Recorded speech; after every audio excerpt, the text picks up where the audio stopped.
கிளிகள் அன்பு கதை எழுதும் ஆவணி திருவிழா மஞ்சக்குளி குளித்து குரவையிடும் காதலர் திருவிழா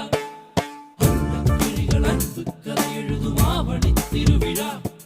மஞ்சக்குளி குளித்து குரவையிடும் காதலர் திருவிழா கொஞ்சம்